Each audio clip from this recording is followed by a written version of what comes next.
What happens when human pride dares to reach the heavens themselves?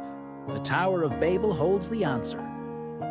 They set out to build a monument to their own greatness, but instead their voices were shattered forever. One tower, one language, one moment that changed humanity forever. Genesis chapter 11, verse 1 to 9. After the floodwaters had long receded and Noah's descendants began to multiply, the earth once again filled with people. Families grew into tribes, and tribes became nations. Yet at this time, all people still spoke a single language. Words flowed easily between them, and there was no confusion in their speech. As they journeyed eastward, they came upon a vast plain in the land of Shinar. The land stretched wide and flat, with fertile soil and endless sky above. The people gathered together and decided to make it their home. One day, among the leaders of the people, a man stood tall and said, "Brothers and sisters, why should we live scattered in tents like wanderers? Let us unite. Let us build something great, something that will show our strength and make us remembered for all generations."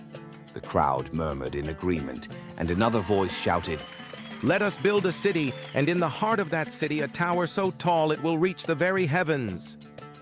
A cheer rose up, and the people answered as one. "Yes, let us make bricks and bake them strong.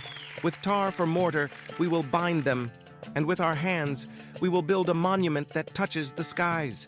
So they worked with passion and unity.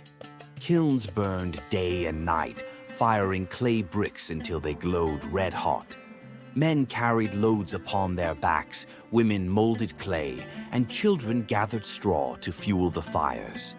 Brick by brick, layer upon layer, the tower began to rise into the heavens. The city bustled with pride.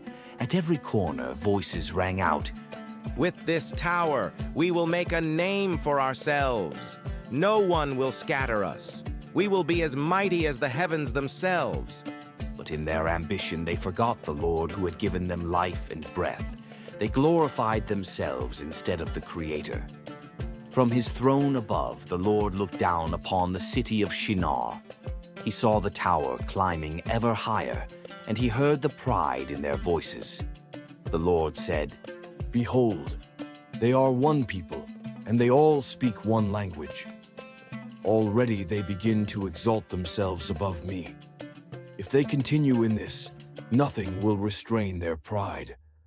Come, let us go down and confound their language, so that they will not understand one another."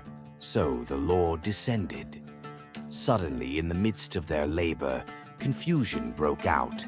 A mason called for bricks, but the man beside him heard only strange sounds he could not understand.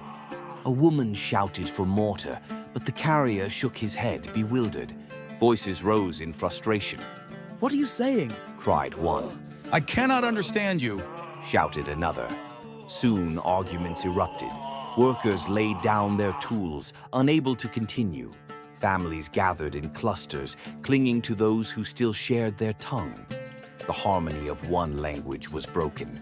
The great tower stood unfinished, its peak reaching only part-way to the heavens. The fires in the kilns went cold. The once united people scattered in every direction, north, south, east, and west, seeking lands where they could understand one another.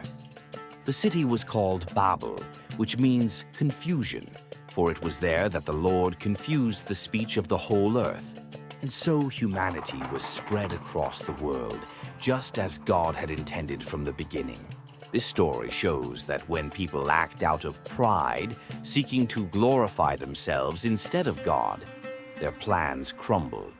Unity without humility and obedience to God leads to confusion and downfall.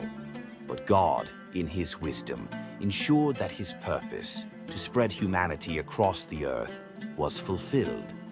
The story of the Tower of Babel serves as a reminder that our differences are a fundamental aspect of who we are, and that finding ways to work together and understand each other is essential.